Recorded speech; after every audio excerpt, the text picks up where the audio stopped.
Right. right? But the reason why I chose that for the media mixdown is because it speaks to the the growing I know uh what you're gonna say. the growing turn, if you Hmm. will, of how marriage is viewed. Viewed, and then the is it even necessary anymore? Is it even necessary? Is it a sacred institution? Right. Uh, the traditional way that marriage was approached, is that antiquated? Right. It really speaks It to speaks to that, and right. the to even pose that question to someone, Hmm. it kind of lets you see where your thought process is. Like the host of that podcast, why would that be a question Hmm. to ask someone Yeah, that speaks to your mindset? and I mean, it speaks to just the overall mindset. Yeah. You Yeah. know that because now what's happening is that folk are viewing marriage from the jump the Hmm. way she says that it is down the road. Yeah. So colleagues, friends, Hmm. making financial arrangements, and all this kind of stuff. Hmm. Not around uh, romance, not around compassion or connection and intimacy, but around arrangements. Yeah. Right. Um, so for most of you who are, well, I can't really judge, but based on the comments that we get in some of our other shows, the majority of people who watch us are probably are leaning a little bit more to the traditional side Yeah. than to what Seems how like marriage seems that way. is, yeah, how marriage is viewed now. Hmm. However, I would love to hear your thoughts. Like, forget about the monogamy piece so much, but are you finding that the longer you are in marriage, that you are losing, and I'm using that word for shock value, that you are losing the passion, you are losing the butterflies when they come around, you're losing, that thing that made you warm and made you tingly behind your neck? Are you losing that? And I think that that is a valid question Hmm. because it does happen. Okay. It does happen. And like I said in the beginning, if you don't work on what it is that you want or Hmm. desire, if Hmm. you don't work on maintaining how you feel in the beginning, Hmm. then it is going to get lost Hmm. because life happens Hmm. and you have children, you have careers, you have other family members that you might need to take care of. Just life happens, Hmm. period. You even get you get used to your spouse, Hmm. Get right? comfortable. You get Hmm. comfortable, that's Yep. the word. Hmm. And so all of that comes into play, and you really have to be intentional about maintaining or getting what it is that you want out of the relationship. Is not going to just honeymoon phase is not going to just stay. It just won't. You got to do something. You got to do something. It's just not going, lovey-dovey feelings, they're Hmm. not going to stay. Because, and here's another reason why they're not going to stay. Hmm. As much as we love each other, the more that the longer we live together, Hmm. the more we learn each other and learn each other's, like, oh, I didn't know you did that. Like when Hmm. you take off your socks, the typical thing people say, the hamper is right here and you don't put your socks in the hamper. Hmm. All those little things that you learn about your spouse that you never knew before, you didn't notice before. All of those things come into play. Hmm. And so, of course, you have to work at it. You have to, it's not going to work itself. Right. I So, I agree. yeah. I agree. Listen, it doesn't have to be that way. It doesn't have to be that as the years go by that you become just colleagues, and you should probably be friends before. Hmm. Like your friendship may grow, Hmm. but you should probably be friends before you get married. Yeah. Like, don't count on marriage to, let me make sure I say this right. Don't count on marriage. Marriage will grow you, Yes. but do not count on marriage to grow you. Mm.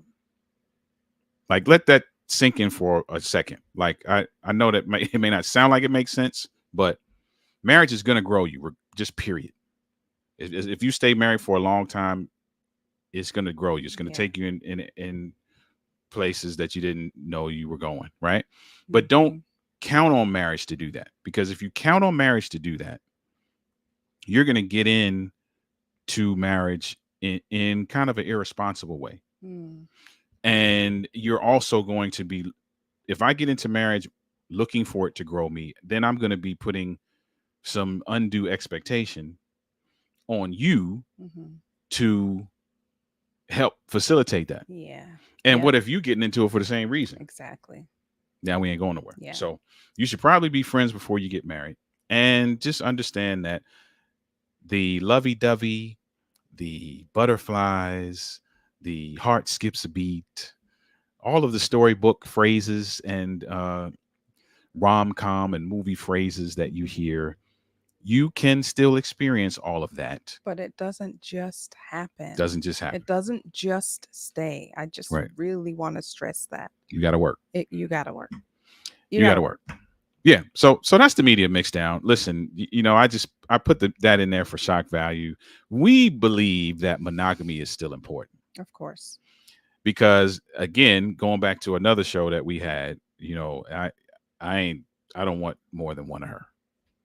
So even if monogamy wasn't important to everybody else, it would be important to me, because that's an area of life that I ain't really trying to take on.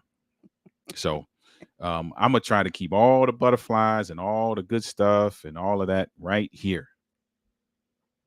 Okay, that's that. That's Okay. the me. That's That's the good. media mix down. Listen, if you got any ideas for a media mix down, if you run across something on social media and you're like, man, we would love to hear what they say about that. Shoot us an email to the email that's on your screen. If you got any comments about the media mix down, go ahead and throw them in the comment section, and we'll be sure to respond to that. All right. Hey, listen, let's keep this show moving with the question of the week. All right.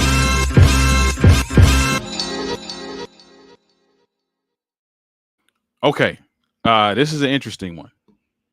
Okay, question of the week. My wife feels like she needs to control everything I do.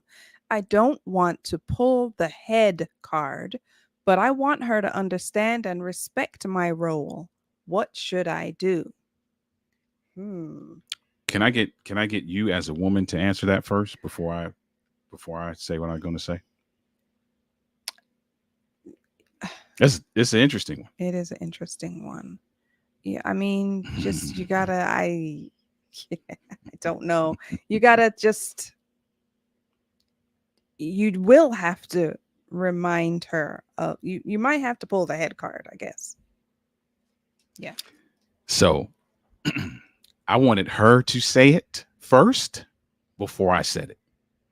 And the reason why I wanted her to say it first before I said it is because if I said it first, It might then sound like, it's gonna, yeah, right. I'm gonna sound like a chauvinist, and I'm yeah, gonna sound like, you know what I'm saying? You know the age that we live in. You yeah, know this age that we live in where everybody is super sensitive and they got some craziness clapbacks.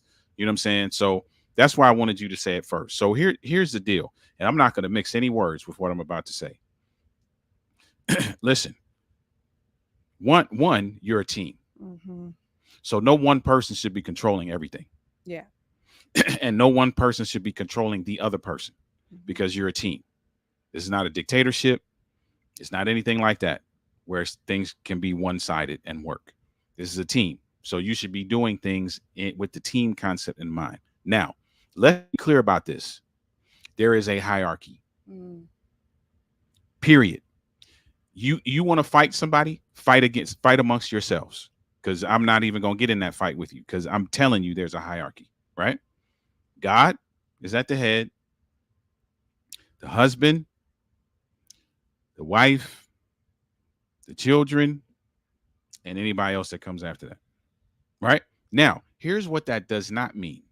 That does not mean that I'm over here barking orders at folk, because that's not what that means. mhm, When this whole submission thing has become a dirty word yeah, in the relational space, because of the way that it has been misappropriated yeah, and the way that it has been mistaught. And it's taught that whatever I say goes, and you just supposed to do what I say and submit. That's not what that means. No. Now, there is a hierarchy. Mm-hmm. I'm not supposed to be controlling her. She ain't supposed to be controlling me. So if you feel like your wife is controlling you, you use two key words: understand and respect. Mm. If your wife is not understanding you and your wife is not respecting you, now there needs to be a conversation about what understanding and respect looks like Mm-hmm. and how she can facilitate meeting that need for you. I wonder if now I- there. So it says biblically, it says that we Mhm. are to submit to each other, It does say that. right? Mhm. And so I'm wondering if the wife is like, well, this is part of submission, but you know what I mean? This is part of you submitting to me. I wonder if she's thinking that. That's possible. I mean, yeah, But it it's, can't really be if she's doing that about everything, yeah. if it's one sided. Listen, the quickest way for you to create conflict in your marriage is to act like you are controlling the other person. Yeah. You ain't. Mm. And Yeah. nor should you be, because you're a team. Mm-hmm. So if you just think about the team concept, I use a ton of sports analogies. Anybody who's around me knows I use a sports analogy all the time. One person on the team is not controlling the other person. Yeah. Now, one person on there is a team captain, Mm-hmm. but the team captain having the title of team captain does not mean that he or she is controlling everybody on the team. Yeah. That means that there's a certain level of responsibility that falls to this person. There's a certain level of accountability that this person has to the coach. Mm. There's a certain level of accountability that this person has to their fellow teammates, to be a leader, to be an encourager, to be somebody who a go-to person, but not a controller. So now if you take that with the husband, right? There is the husband is not controlling the wife, but there is some responsibility that the husband has. Right. The responsibility needs to the husband needs to be accountable to the coach, in this case God. The husband needs to be accountable to his wife. The husband needs to be in a position to be an encourager and a provider. And I'm not just talking about money, I'm just talking about holistically. Yeah. And an encourager and a leader and somebody who is part of the thought process that moves this unit forward. Mm-hmm. But we're a team. Yeah. So what should you do? You should go to your wife and let her know, hey, listen, I understand what you are doing. I understand what you are trying to do. And there are some skills that you possess that allow you to be dominant in certain particular areas. However, when you go over my head, Mm. when it feels like you're controlling me, Mm. when it feels like you are dismissing me and my level of leadership and the role that I play, Mm. it feels like you're not respecting me. Mm. That's not a good feeling for me, and it doesn't endear me to you. It doesn't help our relationship to grow, doesn't feel like a team. How can we fix that? Would it would it be um wise or advisable for, because it sounds like the submission is not there. Mhm. Would it be advisable for the husband to actually say that? Like, the submission, babe, is not really there, because I feel like Mm.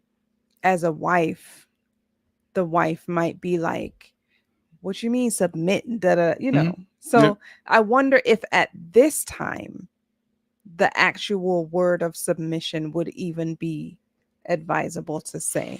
Maybe not. Yeah, maybe not. And you gotta know your wife too. So Mm, if your true. wife is if your wife in this case, if she has the need to control everything you do, then she probably is um has a dominant personality, right? A high, what is it, high I, high D, whatever it is, in the disc profile, right? And that's fine. Mm-hmm. There's nothing wrong with that.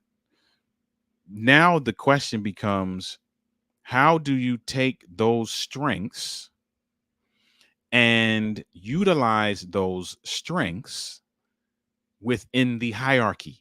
I wonder if maybe maybe um in the as a conversation the husband can say, acknowledge and recognize and Hmm. praise her for her strengths, Hmm. and then use examples. This, and this, you are excellent at it. Hmm. You know, keep at it. This, and this, I really think that that's something that I should kind of man. And What do you think about that? and that's good. I think that that's a conversation that should be had. That may come down the road though, Okay. because if she has the need to control everything in the beginning, there's probably going to be a lot of clapback. Mm, There's probably going to be a lot of pushback, a lot of, well, you da da da da da, right? mm, If you already have this controlling spirit. So in the beginning, you may just have to introduce the conversation by saying, hey, listen, you know what? The way you just talked to me just now, man, that didn't feel good. mhm. That just didn't feel good. Yeah. You know, it may not even be a specific thing. It may not talk about controlling. It may not talk about submission. None of that. Just Mhm. be like, hey, you know what? We said we were going to do this, and you just said my idea was stupid, and you did your own thing. Like we can't keep rocking like that. Yeah. We just can't Yeah. keep doing it. Yeah. Yeah. Like, this is how it makes me feel, and if I continue to feel like this, what we're trying to build, it ain't gonna happen the way we want it to. Right. Like, we just can't do that. And then there may be a series of those kinds of conversations Mhm. that lead to what we were just talking about. Yeah. Like, Yeah. how That's can we good. fix this? How can we do this? That's good. So it may just start by that. Listen, you may have to pick a certain thing that happened. Yesterday, XYZ happened and you said XYZ to me. Like, listen, babe, you can't, like, we can't do that. Like, Mm. we just can't do that. We can't Yeah. keep doing it. You know. That's good. And the wife, if she loves her husband and she wants to build with this person, Mm. even if she gets upset and feels some kind of way, she should have the sense enough to understand, Mm. hear, because that's somewhere it starts. Like, you may not even agree in the beginning, Mhm. but you need to hear it. Yeah. Like, you Yeah. you need to hear and understand that your husband said to you, hey, what you just said to me was not Didn't cool. feel good. Yeah. Even if you felt it was warranted, even if you did it out of because you frustrated up to here, you got to learn some different words. Mm. You got to learn some different ways about going about things. Yeah. Sometimes it's just not that easy, though. It's not easy. It's not easy. It's But just not that easy. it's not easy. But here's a question, and I ask this question to people a lot because you're usually sitting beside me when I do. The question I ask is, do you want your marriage to work or not? Mm. If you don't, keep doing what you're doing. You'll keep getting the results you get, and one day it's gonna dissolve. Let's be clear. I'm not saying that to be mean, but that's just the trajectory. If you keep jacking it up, it's gonna be jacked up. Now, if you want it to work, you're gonna have to do something different. Mhm. Because if you don't like the results you're getting right now, that means there's something wrong with your approach. Yeah. So if you don't like the results you're getting right now, then you need to change your approach. Mm. If you talking and you always get into arguments or somebody always taking you the wrong way or somebody, you know what I'm saying? You need to do something different. Yeah. But And it might be hard, but the first step is saying, yes, I want something different. that in this case, that would be the husband, because the wife is probably like, I don't see what the issue is. I'm good. Yeah. You know what I mean? Yeah. And So, and she will, it, and that's why I'm saying, after hearing the husband come to you and be like, hey, what you said to me wasn't cool. mhm. Here's why it wasn't cool. Here's how it made me feel. When I feel like this, here's what I'm thinking. Yeah. If I continue to think like this, here's what's going to happen. Right. And now she has a choice to make. Either you're going to buck up against that and your marriage is going to be destroyed down the road at some point, or you're going to be like, man, you know what? I feel like I should have said that. But obviously, if this is the result it got, Yeah. maybe I should look at doing something different Mhm. or saying something different or acting different. Yeah.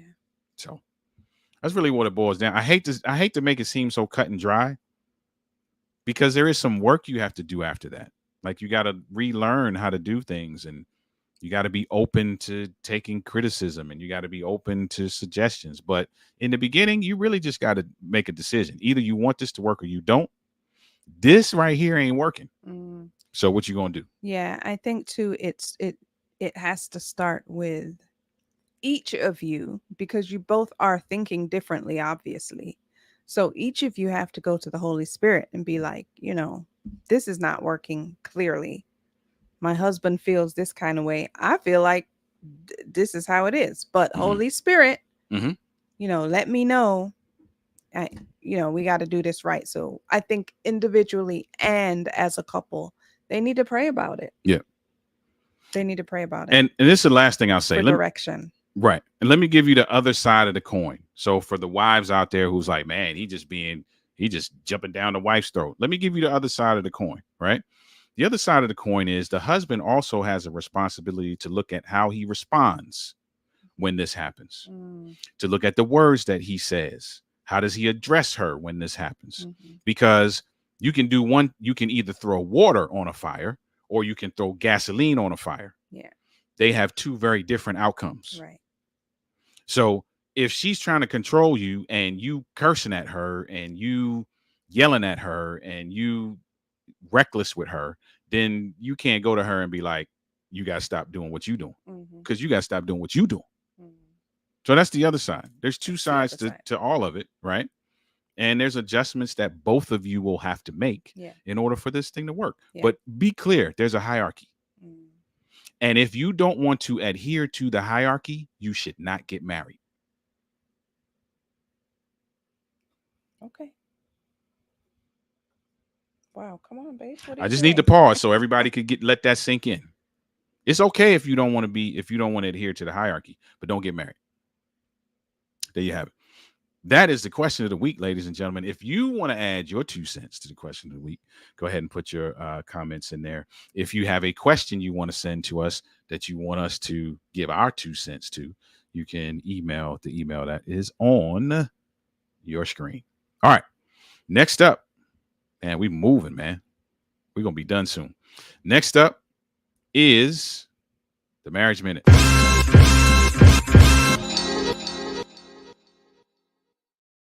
I wasn't able to get you in saying Marriage Minute this time, so I'll make sure last word you're able to repeat it before we Cut actually me do off it. again. So here's the Marriage Minute is real simple.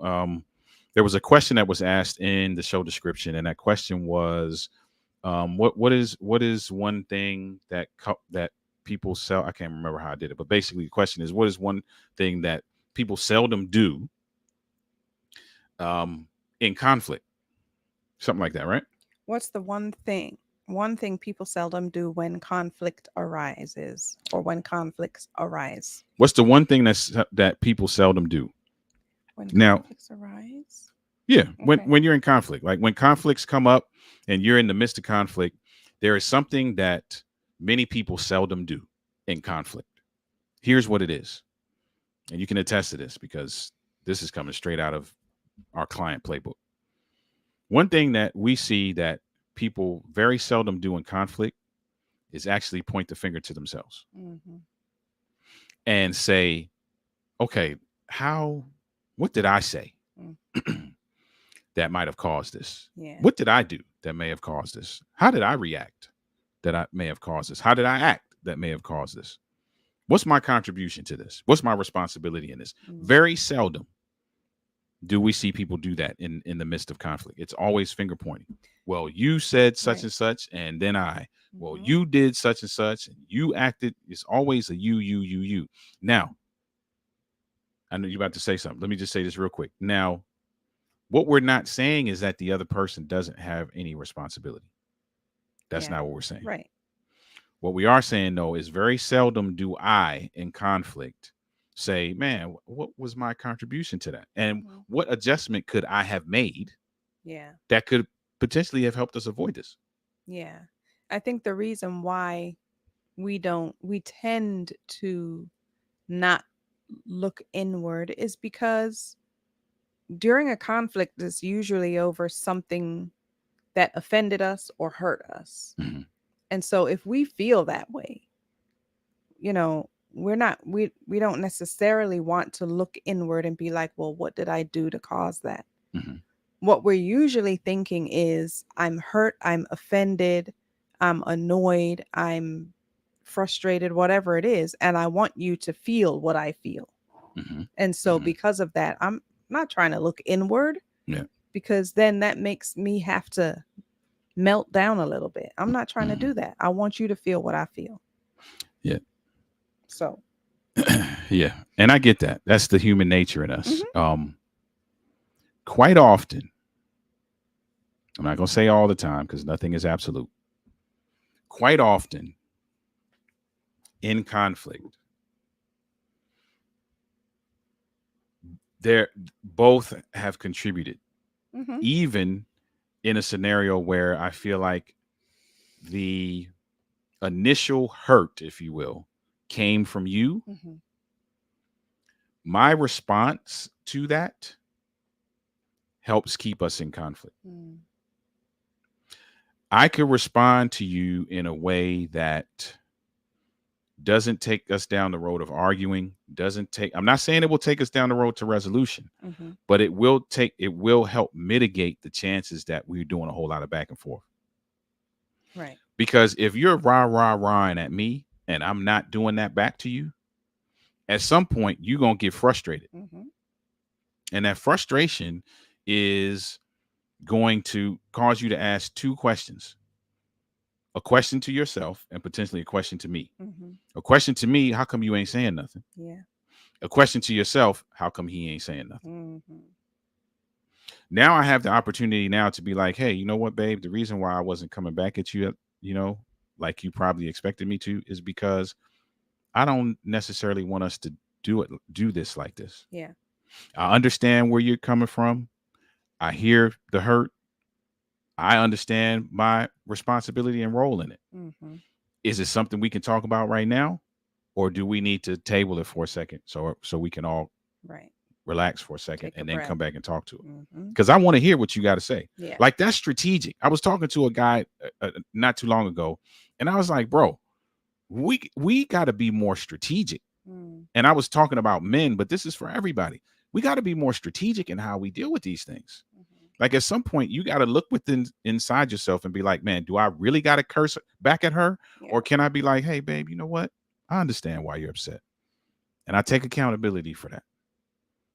However, I don't want a yelling match. I want to just be able to hear what you have to say. So if you need to take a moment, then that's fine. Come back. I'll hear you out. Yeah. Like, sometimes we gotta be the bigger person. That takes some getting used to when that isn't How you did it. how you did it Yep. in the past. That takes Yep. some getting used to, and you might not remember initially when Mm-hmm. you know, be start to be intentional, or when you resolve, okay, I'm not going to do it that way anymore. Mm-hmm. It's going to take some getting used Yep. to remember to pause instead of just quickly just coming back, Mm-hmm. so And I agree with that. It is. It is. And practice makes perfect. mm, I don't like that word perfect, but that's the phrase. yeah. So you know what I mean. It's when you think about practicing something, right? If you think about practicing the piano, yes, there are some people who are prodigies and they just get on the piano and it's their first or second time and they are Beethoven, like out of the blue, right? That ain't everybody's testimony. Some people got to practice every day Mm-hmm. and you may hit some wrong notes. But here is where you will never become a concert pianist is if when you hit some wrong notes, you stop playing. Right. Yeah.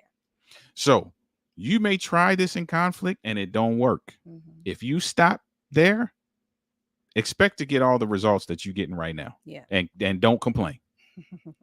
Or you're like, you know what, that didn't work. Let me see why. Let me try to figure out why it didn't work. Maybe I got to Mm-hmm. tweak this. Maybe I got to do something different. Let me try it again next time, and next time it may work. Yeah. So you got to keep doing some of those things, right? But Mm-hmm. that's the one thing for the marriage minute that we seldom see people do is turn the mirror on themselves and be like, what Mm-hmm. was my contribution in this? Yeah.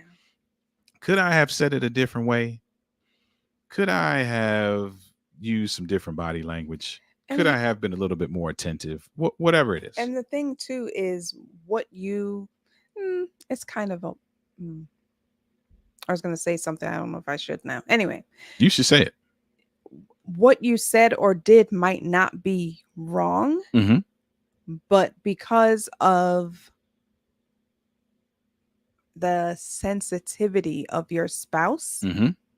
they might have taken it the wrong way. And so, you got to think about, man, I know my spouse is, a little bit more sensitive in this area. So maybe I Mm-hmm. should have done or said it differently, even though what I said or did was not wrong. Mm-hmm. That's, yeah, That's part of the process. that's part of the process, I guess. And it just is what it is. And here's what's crazy. All of the people who may take issue with that, Mm-hmm.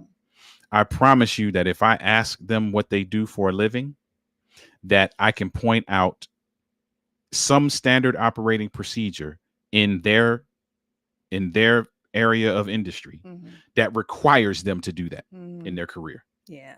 Yeah. But yet they won't come home and do it. Yeah. And I put money on that. Anybody who's ever been a client of mine can attest to you that that is a question I ask them, is what do you do for a living? And it's not because I'm nosy. It's because I'm always going to take a parallel from that industry and show them where they can use that in their marriage and where they're not using it. Mm-hmm. So you know how to resolve conflict. Yeah. And you know how to talk right. And you know how to be diplomatic and strategic. I mean, well, some people might not. Some people might not. Yeah, some people might not, but I feel like many people do. They just choose not to use it. We want to be upset. We want to be validated in our anger as human beings. Yeah. And just like what you said, you want me to feel what you felt. I don't. It's not that we want to be upset, but we want our upsetness, upsettion to be validated. Yeah, we do. Yeah. And I mean, it's human nature. It is. All I'm saying is that there are some things that you're going to have to put aside Mm-hmm. if you want your marriage to grow. Period. It doesn't matter whether you think it's human nature or not. Mm-hmm. If you want your marriage to grow, there's just some adjustments you're gonna have to make. Mm. It's just that it just is what it is. Like you can't get around it. Yeah. Yeah. So Yeah. there you have it. That's the Marriage Minute, which takes us down to the last segment, which is The last word. the last I got to say it. word. Here we go.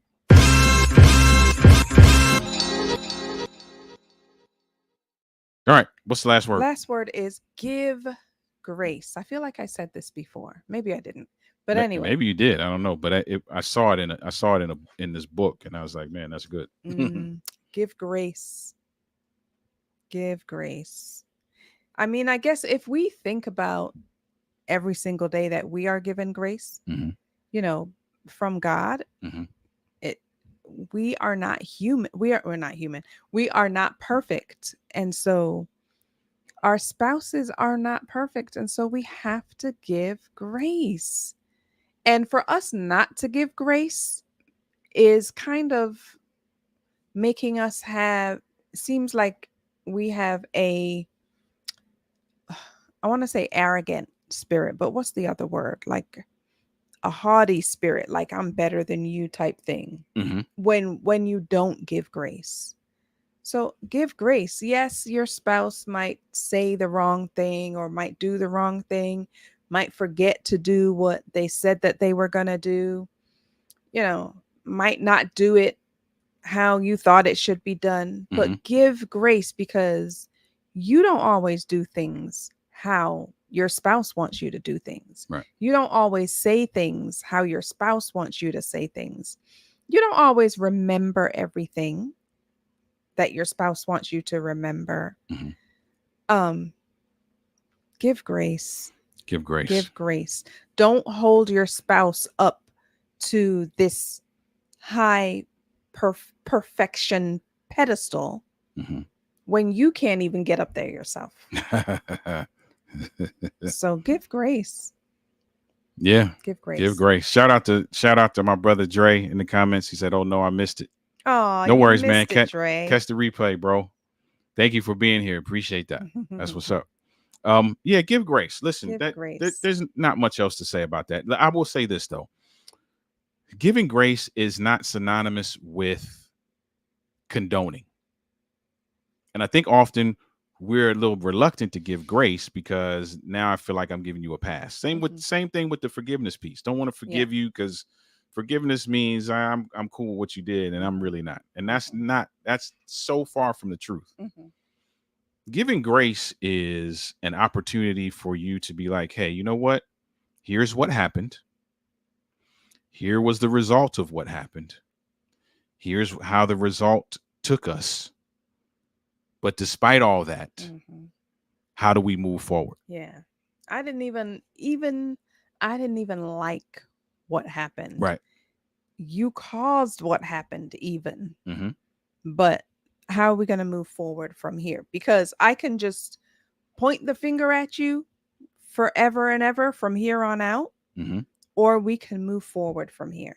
Yeah. Which one is going to benefit us Right. better?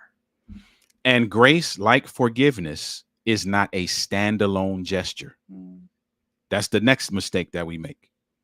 And the reason why we don't want to give grace or we don't want to forgive is because we feel like, okay, that means we condone or that means we're good with it. And that's all that's left. No, grace is not, it is not, grace and forgiveness are not standalone features. So if you think about how God deals with us, God gives us grace, God gives us forgiveness, but we got to do some things. We got to repent. We got to turn around and do something different. Like there's something that happens. So when it comes to relationships, there is a restoration piece. Yeah. There's a resolution piece. There is a reconciliation piece, and there is a restoration piece. So just because you give grace, that that's not a standalone feature. That comes with some other things, right? So be willing to do that, knowing that you're opening the door for some level of resolution, some level of reconciliation, and some level of restoration. Yeah. You must do that. Yeah. All right. I think if we look at the situation or what we want to get out of the situation, and not so much look at our spouse and the mistake that they made, then it's easier to give grace. Yeah. When you look at it that way. And that takes practice. And that like takes everything else. practice. What's up? Armina is in the house. What's up, Mia? What's going on? Thank you for being here. Appreciate that. Listen, we're going to get out of here. If you missed it all, go back, check out the other segments, the media mix down today, the question of the week, the marriage minute, and the last word, give grace. Listen, we are so grateful that you are a part of this show by watching, by sharing, and please continue to be with us on Thursdays for Inside the Relationship. Also, if you're around on Saturday nights, listen, you're a late night kind of person, 10 p.m. Eastern Standard Time. Join us for Have a Conversation After Dark. These are some great conversations. And there is a lot of interaction in the comments. That really drives the show. Yeah. So come through, check it out, be a part of that experience. All right. Yep. Listen, we're going to get out of here. Have a phenomenal rest of your Thursday. Today is the 1st of August. Happy August. Happy Man, August, this is crazy. everyone. People are going back to school. Like, I feel like it was just summer and now I'm seeing NFL commercials. So here we are right back it's about to be fall again. So happy August to you. Listen, be blessed. May God bless your union. Let me say this one last thing before we go. One last thing. There may be somebody who's watching who's like, I want to learn some more about this. We're actually starting a cohort, started today, matter of fact, of the Make Love Better 6-week group coaching experience. We got a few couples that are going through this experience for the next 6 weeks with us. Right after that, we will be doing another cohort. So be on the lookout for that. It is a great opportunity to really dig into communicating on an extraordinary level, recognizing, managing, and recovering from conflict in record time, and building a holistic, intimate bond. So once we're coming close to the end of this cohort that we're doing right now, we will announce another cohort that will be open it up to the public. All right? For registration. So with that being said, have a great evening. Have a phenomenal weekend. And we'll see you next week. Take care, everyone. Peace. Bye.